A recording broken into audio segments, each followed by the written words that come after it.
I'm Mr. Brzezinski, and this is a speed run of practice test 4, the first module, the A module, the medium module. And we're going to start this guy off like every single one of these by heading to the first conventions questions, which I have never seen earlier than 14. And this one's at 14, so we'll double check to make sure everything's fine there, and it is just fine. We are on the conventions. We're going to check for our omega considerations, and I don't see any, but I do see something for consistency. This little dashy poo. I'm going to look in the text for another dash. I don't see one, therefore I can move immediately on to equivalence in this step 3, which is that B and A are equivalent. So it's whether or not I want to pause at all or not, and you shouldn't want to pause. Our subject here needs access to its verb, and there should be no comma wall there. D it is. 15. Omega considerations. What do we have for this one? I see that there is the complete sentence mix-up is present in this one. I've got my lonely comma in A. I've got my lonely, just kidding, my space there. And then the lonely coordinated conjunction is in C. And then the beautiful choice is going to be in D. So I'm going to bias D. And what I'm going to do on the left side is I'm going to check to see if I have a complete sentence on either side. What I want you to do is you would read from Walls, don't forget to include him, and everything at the start, and then would you put a period? Then you can do the same for the left side. If you want to do a little bit better than that, something that you can do is find a subject and a verb on either side. Those things form our independent clause. We've got our he discovered on this side, and then right side was, just like last time, is going to be my verb that tells me when, and then we've got this person here. So I do have a complete sentence on either side, and all of these are disgusting ways to join two complete sentences. 16. Omega consideration, I've got possession. I do see that I have different things that I could go for in terms of what do I want to check. I've got this apostrophe hanging out on the right side, so let's go after him.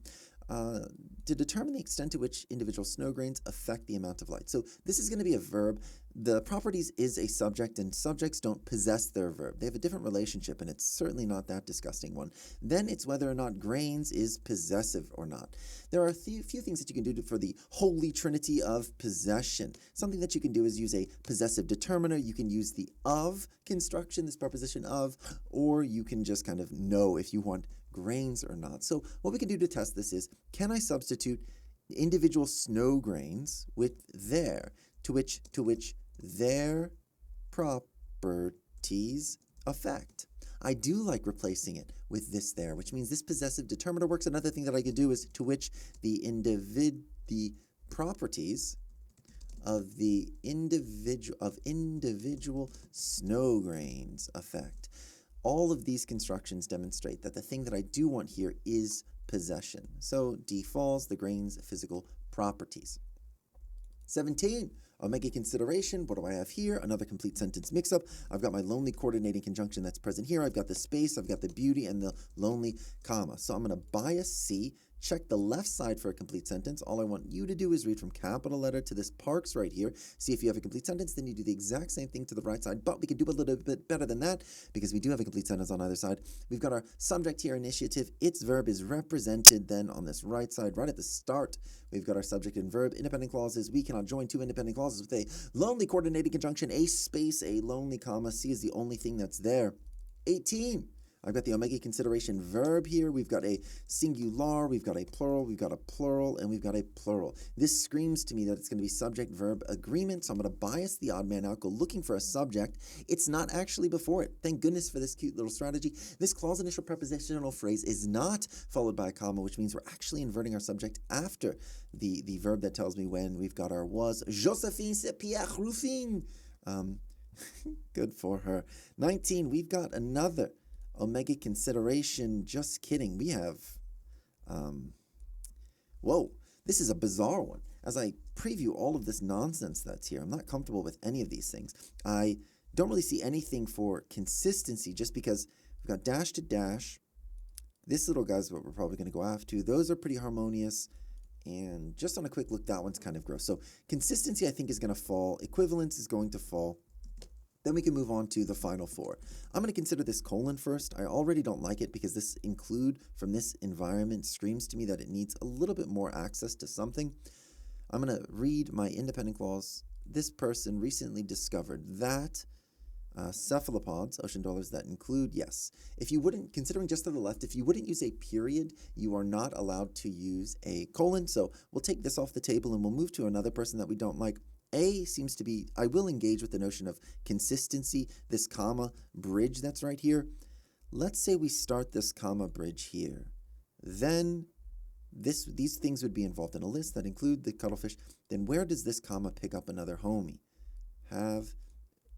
This would be where the problem is. So the person recently discovered that cephalopods, comma, that can be a bridge. That's fine. This could be under the bridge as some sort of a positive. We can have this little list here. But that it just goes on infinitely is where we're going to take A off the table. It ruins this concept of bridge.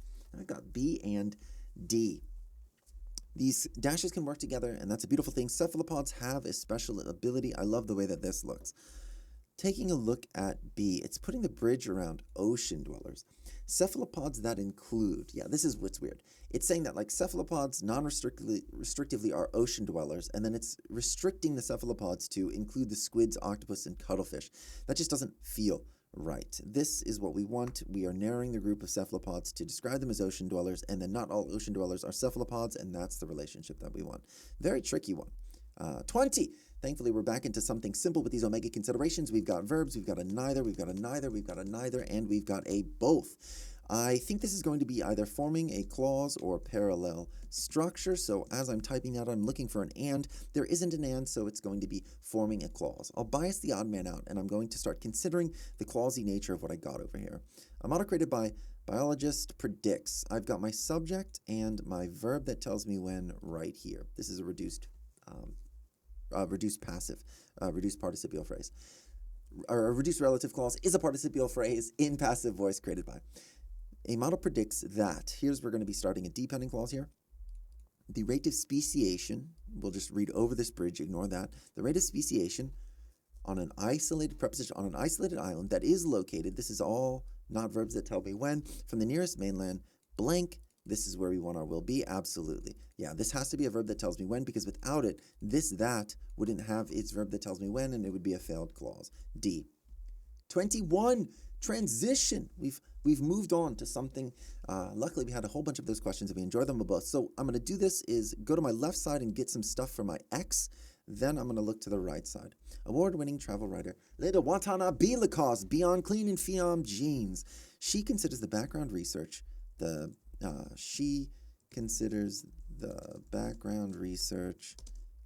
on travel to be its own reward. That's going to be my X. X equals. Then I can look over here to grab something about my Y. We only have these two sentences, so there's not much of a mix-up that's happening here. My Y is going to be, she admits that the research phase is just as dope. Considering these two things, idea, I know that I'm going to want some sort of so much so that to put these together. So much so X, so much so that Y. She considers the background research to be its own word, so much so that the research is just as dope. This is pretty simple. It's going to be like an in. Yes, this is the template for in fact. This is some sort of contrast. We don't have any contrast that's present. It's the exact same idea. And this isn't something different than the first. It's the exact same thing, so much so. That's it. And then, whoa. We're out of there. No more of those questions. So we are on the rhetorical synthesis. We're going to ignore this left side, and we're going to start engaging and parsing out stuff over here. We want to introduce the novel to an audience already familiar with Mukherjee here. So we want to do these two things. The person should be known and the book should be new. So we've got this. They are already familiar. That's an audience already familiar with this person. Sorry. They want to introduce them to an audience already familiar with this person. That's perfect, but I don't have anything about my pink. Seems to be lost. I do appreciate what it's doing here in the blue, though. In addition to her novel, which was The Indian Bird Other, this is engaging opposite of what I would want here, and it doesn't do a nice job telling us about this story, so that's going to fall. I do like how this one is introducing the person without much of a setup. The novel of Holder of the World, that is the one that we're looking for. Centers around 2. This is a beautiful explanation of the pink. Let's take a look here. Was not the only. No, we want to introduce the novel, and when we're introducing the novel, we're going to want to give a little bit of a summary. 23. The student wants to present the study and its finding. Let's parse out these two goals. We've got the study and we've got the study's findings. I am pretty good at finding the language of findings. Those seems to be results. So I'm going to look for those first. As I peeky-poo at this, study source of bones, was initially unsurfed the bones. No, this is before anything even happens. That's why they do the study. They were the focus of the study. There's no findings there. Used techniques. used advanced methodology, flying reptiles. This seems like methodology, but I'll leave it on the table. This is a little bit about the study. Determined, good. There's my language of findings. This is going to be it. D is the right answer. 24, rhetorical synthesis continued. We want to introduce Samuel and his novel to a new audience. So, good parallel structure demands that to an audience would extend not only to the Lonely Londoners, but also to Samuel Selvin himself. But theoretically, it could be just this, but then blue and pink would kind of be inverted. But I'll just keep that in mind as I go. If A is about introducing him, this is absolutely gorgeous. Published one of the most celebrated novels, Lonely Londoners, which is about it, and this is beautiful. I would pick full send if I were crunched for time, but I'm too good. Samuel Selvin wrote the novel Moses. After he wrote, we're not really introducing either of these things. The Lonely Londoner, a celibate, just picks, okay, this one's all right. The Lonely Londoner, a celebrated novel that was published in 1956, depicts post-war Caribbean migration from the perspective of a Trinidadian author. No, I don't like that. The perspective is, I don't like that the person's not mentioned, but this seems to be that the perspective within the novel is of an author in like a meta standpoint. I'm going to look at the left side for a moment. He is Trinidad. It is about a group of men. Yeah, I don't like C. I don't like that it doesn't mention the person, sure, but I also don't like what it seems to be doing with him, because the perspective is of the people who are involved in the story, not necessarily him. And then A just gives it to me quite beautifully. Who appears in Moses also appears. Yeah, absolutely trash. 25. We want a similarity between the two turtle species. We want a similarity between. Among the 7 species of turtles is the Ridley sea turtle. This is just giving us one. Kempt is while the. This is a difference, and I don't like that.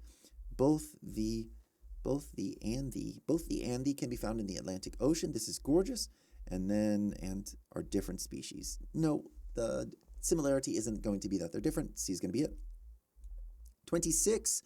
We want to summarize the study. Once again, I want some language of results. That's going to be something that I'm honing in on. For a 2019 study, researchers from the UK and Germany collected sites in different wind conditions. I'd want to engage with the results there. Emily Shepard and colleagues wanted to, I'll leave him on the table though. Emily Shepard and her colleagues wanted to know the extent to which, so they conducted a study. No, this is lame. Both of these are equally lame. If you liked A, you should have gotten to B and been like, man, this offers absolutely nothing of value. I don't know what I'm going to be changing about it. So A is pretty trash, but we'll leave it on the table. Knowing that they need multiple attempts to land at the study the bird success rate. This is good. This is giving me a result. I like it. Emily Shepard's 2019 success in landing on the cliffside showed that as wind conditions intensified. Do we have a statement of fact? These both feel good. Do we have a statement of fact disagreement, which was only about 20%? I am going to look to the left. I want to know what the results are. Was it only about 20%, or was there some sort of like multiple result bit? They found that... Emily Shepard. They found that as wind conditions intensified, the birds need more attempts. I like this. So we're going to summarize the study, which means we should be touching into all of the results. And the problem with C is that it's way too narrow in what it's explaining. The results aren't just this 20% notion. The results are everything that's above. And D is going to present that beautifully on a little platter for us. We have 27. Our final rhetorical synthesis. We want to introduce Paradise to an audience unfamiliar with the novel, and they're going to be unfamiliar with its author. We want to do both of these things. This name, who wrote Paradise and was born in, this does a really nice job with the him part of the author, but I don't think it does a really nice job with Paradise. Maybe. Many readers have singled out his. This does not do a nice job with him. This does a nice job with the novel, but it doesn't really do a nice job with him. I like this one more. A much praised historical novel about colonial East Africa. I like that. Paradise was written by this person, and he won a thing. Okay, I like that. I like C way more than I like B. Paradise is a historical novel that occurred in the homeland. No. So what are we trying to do again? I'm just going to run this back. Introduce Paradise to an audience unfamiliar with the novel. So they're unfamiliar with the novel. Well, it's a historical novel about colonial East Africa, Paradise, 1994. And what if somebody said, I don't know about the author? Well, it was written by this dude, and he won this thing. There's his background. Good. Now, let's head to the start. 1. We are on our word choice questions. Although this is definitely going to be a signal element of value, although critics believe that customers would never agree to pay for their own produce on farms. Such concerns didn't stop, would be my anticipatory word. Stop. Booker T Whately's efforts to promote the practice. Thanks in part to Whately's determined farms that allow. Yes, absolutely. They didn't stop. They didn't hinder. Not misrepresent. They didn't aggravate. 2. The artisans of this guild typically something the bronze casting techniques that have been passed down through the family since the 13th century. But, here's our actual context clue. They don't strictly observe every tradition. But they don't strictly observe. So they typically observe, but they don't strictly observe. So they don't typically stick to. They typically stick to. For example, there's going to be another signal element. Sometimes they deviate. So they typically stick to would be adhere to. 3, we are set in a world where science fiction tropes exist as everyday realities, blah, blah, blah. Traces a time traveler's quest to find his father. Because the journey of the novel is so blank, with the protagonist ricocheting chaotically across time, the reader often wonders whether the pair will ever be reunited. Because the journey at the novel center is so, I know that the anticipatory word should lead us to the right side, but I just want to use the exact word that was offered for my anticipatory of just chaotic, right? Rarely do we get prepositional phrases that are juicy signal elements, but this with is pushing us to chaotic. It's so chaotic that we don't even know if they're ever going to be reunited. I love haphazard, premeditated, inspirational, fruitless. No, that's going to be it. 4, Jeremy.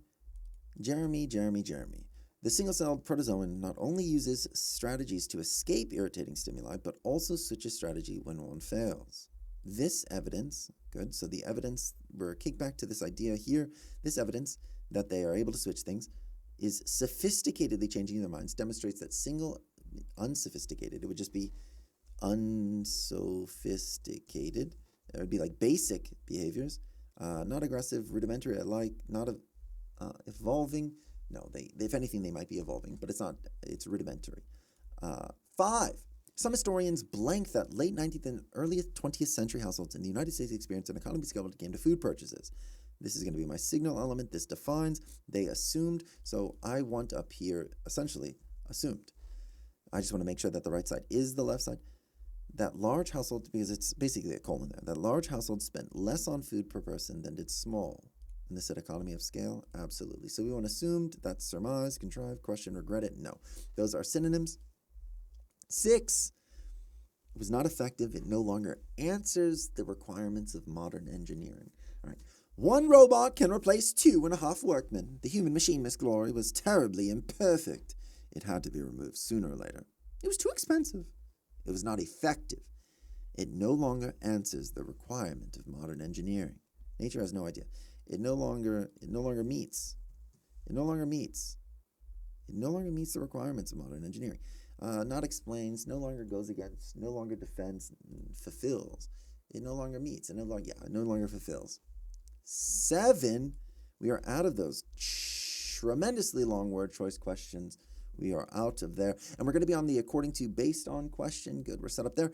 According to the text, why would a helicopter built for Earth be unable to fly on Mars? Why would a helicopter built for Earth be unable to fly on Mars? Okay, simple enough. Amelia and her team at NASA set on to build capable of... Because Mars's atmosphere is only 1% as dense as the Earth, the air of Mars would not provide enough... This is right here. This is giving it to us. Why would a helicopter built for Earth not be able to fly on Mars? Because Mars's atmosphere, it's only as dense, so the air would not provide enough resistance. Yeah. So we can type this out. Why not on Mars? Because the atmosphere is less dense, so no resistance. All right.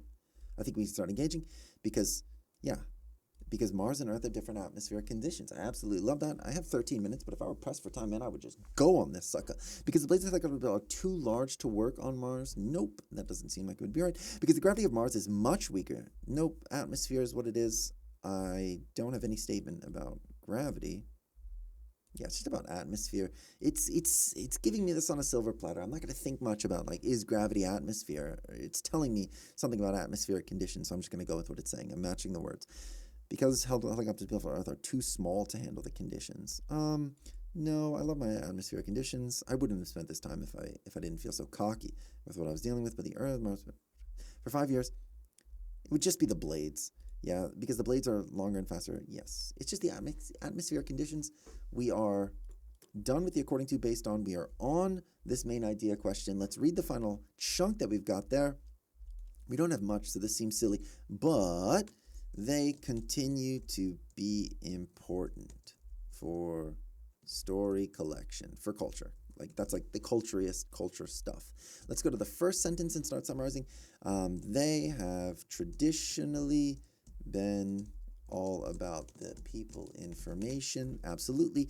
Let's look at the second sentence. They have been in the education business.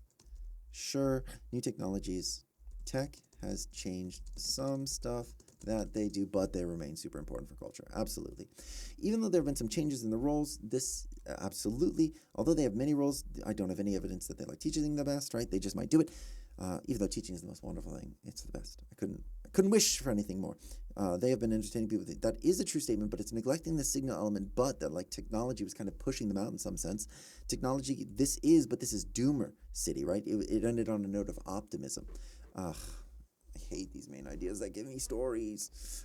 All right, our final chunk will be this. After that, after something happens, he tolerates them in a passive sort of way, accepting favors from them, as though he favored them by accepting. This is why I don't like these like story things. After that, he tolerated them in a passive sort of way. He tolerated them, right? Accepting favors from them, as though he favored them by accepting, right? They were lucky to interact with him. All right, fine. Thornton. Now we're starting at the start and we're reading through to build to this guy.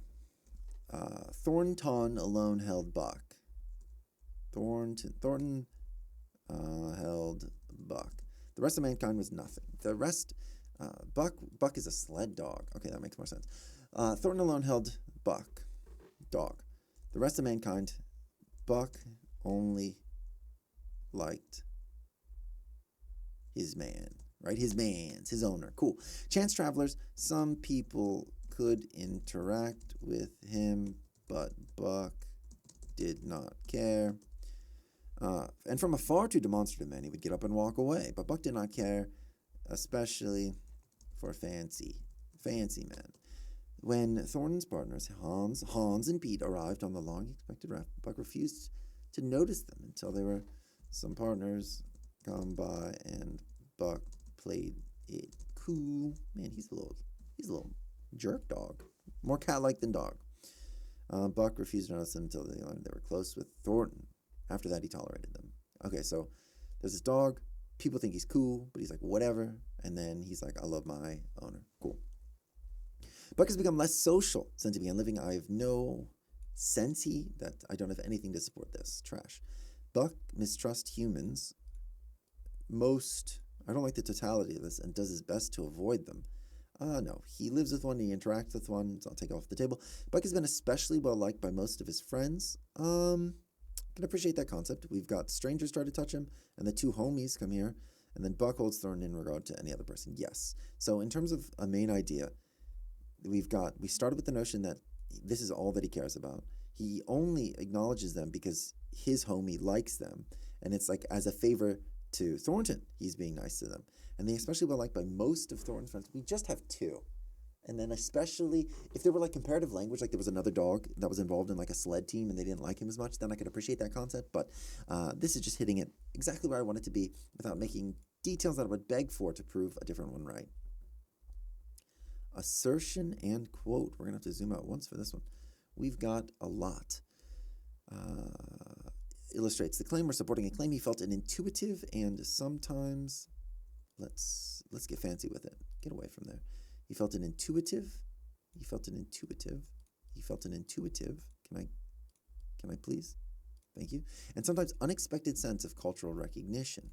Let's start looking for these things. This music still remains as the singular spiritual heritage of a nation. This means that it's impactful, but I don't have ideas for either of those things. That falls. Ever since I was a child, these songs have stirred me strangely.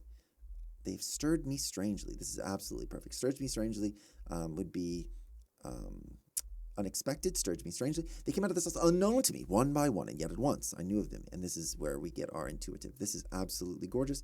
If I were pressed for time, and I don't think that I am, yeah, I've got time, I would full send on this one. This is beautiful. Character, I'm going to skip this guy for a moment. No, two at a time. Character has sought again to spoil the quaint beauty of the music, and has filled the air with many debased melodies with This is something about people imitating the music and not liking it, but the true folk song still lives in the hearts of those who've truly sung. This is, again, cultural impact, but that's not what I'm looking for. I'm looking for intuitive and unexpected. The songs are indeed the siftings of centuries. The music is far more ancient than the words, and in it we can trace here the signs of the development. Maybe I could grant something for intuitive, but B was just such a beautiful choice. We've got a graph, and we're going to complete the example. We've got the percentage of Ondo State small-scale farmers who are female by main crop grown. Oh no, I forgot to change my title. That's okay. You guys will forgive me. We're on a graph table 11. It's been a while since I made one of these. Forgive me. We've got the percentage of Ondo State small-scale farmers who are female by main crop grown, female farmers as a percentage of total, so 30, and then the rest would be men. That would be that. Okay. We can now engage with this. This would be a pretty obvious, just case A, kickback. I need something a little bit more. What am I going to be instantiating here? Female farmers were especially prominent in the cultivation of specific types of crops, and I'm just like typing out the same. We're especially prominent in some crops, even the majority. That's what we're looking for. That's going to be the juicy thing that we're looking for. Even majority. Now, whoa, that's a tiny little chart. Let's close that. Even majority, even majority, even majority. I can remember that. Even the majority. Most of the farmers who mainly cultivated cereals, it's right here. Most of the farmers who mainly cultivated cereals, and most of the farmers who mainly cultivated non-root vegetables are in South Ondo were women. That's not true in the first part. This is not true. This is below 50%, so that's not true. More women in Central Ondo, mainly cultivated root crops than that's not true. And it's not even showing a majority. Most of the farmers who mainly cultivated non-root vegetables in North and South Ondo, that's absolutely true. And it supports our notion of majority. A relatively equal proportion. This does not show anything about majority. See, it's going to be absolutely our answer. 12, logically complete. We've only got these two questions. Man, we're so good on time. Logically complete the text. 12.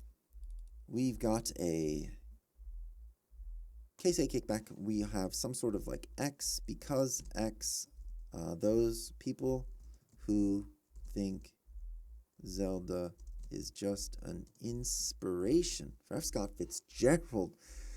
In my younger and more vulnerable years, my father gave me some advice that I've been turning over in my mind ever since. Whenever you feel like criticizing anyone, he told me, just remember, all the people in this world haven't had the advantages that you've had.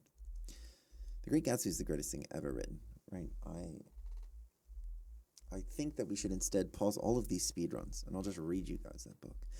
So, because X, people think it should do something. So let's solve for this X by going back one statement. I see the opportunity for another kickback, maybe with this one, but it indeed is just going to restate the same thing. Because Zelda, what? Because Zelda made her own stuff, people who think Zelda is just an inspiration should reconsider their bigotry, right? If I'm going to finish the entailment, she's like her own woman, she did her own stuff. No, the focus is supposed to be empowering Zelda in all that she did, not double downing that F. Scott Fitzgerald had more than just Zelda. The full range of contributions to literature, yes, they could absolutely do that. Taking a look at C, many draw inaccurate conclusions about how F. Scott, no. Many may draw inaccurate how they viewed each other's work. We have no statement about how they viewed their work, merely how we view her influence on him. Tend to read the works in an overly autobiographical. No, that's just like a super opinion that people have when they try to analyze The Great Gatsby. Perfect. 13. Logically completes the text. What does it got for me? We've got a suggesting that, and then all this chunky boy. Woof. Let's try to not do a case A kickback. Let's try to live right here. There is no evidence of significant spikes no evidence in CO2 spikes go with important periods in sauropod evolution.